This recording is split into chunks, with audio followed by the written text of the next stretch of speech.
got a problem, you say late, you explain. You think I'm fed up, shit with gay, fade away. My girls tell me to let you do the grave, but I ain't way too prideful, I can't do it that way. No.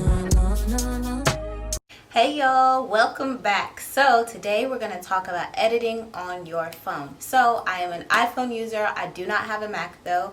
So I spend a lot of my time editing on my phone, and I have a few apps that I faithfully use, which are the RNI Films app as well as the Lightroom app. Well, it was only recently that I really got into Lightroom because I felt like I didn't know how to navigate it, but I've been playing around with it and I feel really comfortable. I used to be like the hugest fan of VSCO, which doesn't mean like don't use VSCO or it's not that dope. It's just not for me anymore, and I used to use it when I need to color balance. You can alter and tweak the temperature, which I wasn't able to do in the RNI Films app, and so then I got into Lightroom, and it can just so specifically alter things that I was like, I love this. It is an Adobe app, and if you use Photoshop, you'll know that you can change the lighting and the contrast and the levels on a curve, so you can do the same in Lightroom, and I really appreciate that. It makes things so much simpler if you have light coming heavily from one direction, and you can try to balance that when you use the lighting and contrast on the curve. Today I want to walk through an image that I created a month ago, the creative process that went into it, and then how I was editing it in the RNI Films and the Lightroom app. So how I went through this idea is I really like the use of lighting, which lighting is the basis of your photo anyway. I have seen this trick before on YouTube where you can like concentrate light, so you get the spotlight effect, or you get, you know, the blinds effect as if you were looking through a window, etc. I wanted to create that dynamic as best as I could before I went to edit, because of course if you use vignette, you kind of get that you know, that spotlight feel because you get the darkness around the outer edges of the photo, but it's not going to be the same potency that you would get if you did that first without editing. So I went ahead and put my lamp down on its side and I put a, what's that called, a poster board around it to give you that spotlight effect, and I shot it at a blank wall,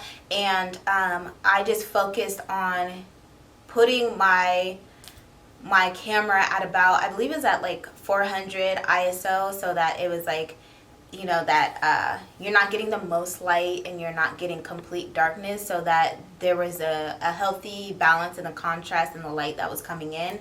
And then I just focused on keeping myself within the light, and I did have a few images where I was half in and the light and the shadow, but I wanted to focus more so on that being the hot spot of where the image would be. What I got here is what was straight out of the camera. I believe I used daylight for my white balance, and that created this orangey red effect that you're getting here. I really am not a fan of warm tones like in images for whatever reason. I more so stick to coolish tones when I'm editing, and so I already knew off the bat that I didn't want the orange, although this is cool. I might play with editing this over but I wanted cool tones. I immediately popped it into Lightroom because, as I mentioned, you can change the white balance, the curves, the temperature in this app the best in my opinion. I turned down the exposure because I wanted to more so create a more stark contrast than what was naturally there. I wanted the black tones to come through, and then I tweaked the exposure because I was like a little bit too dark.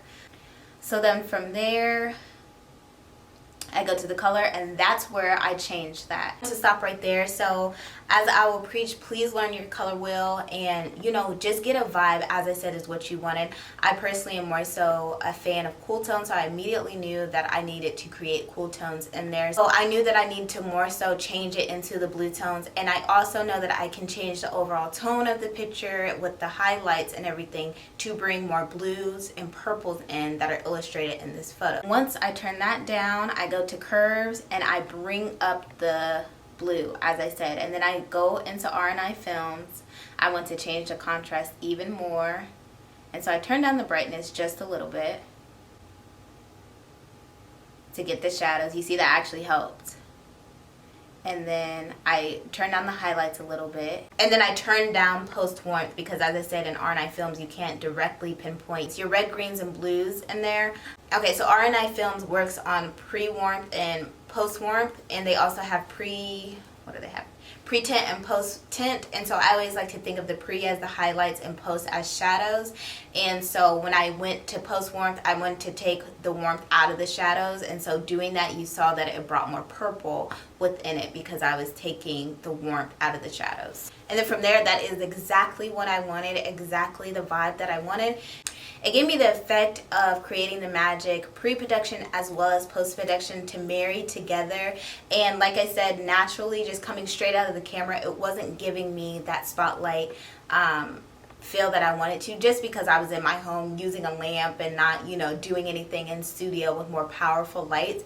And so I knew that I could get that through editing, but you of course want to try first with the tools that you have to get the effect that you want pre-production, so then post-production is a breeze. So please let me know if this was helpful, if you want me to go through Lightroom in depth, or if you would like me to go into RNI Films. I think RNI Films is slept on. I don't see too many people using it, but I really love it. They have an extensive catalog of filters that you can use. To walk through that and how I can edit strictly using RNI Films and the effects that I get through that, let me know. 'Cause I ain't one of them, it's okay, babe. I ain't one of them, but my side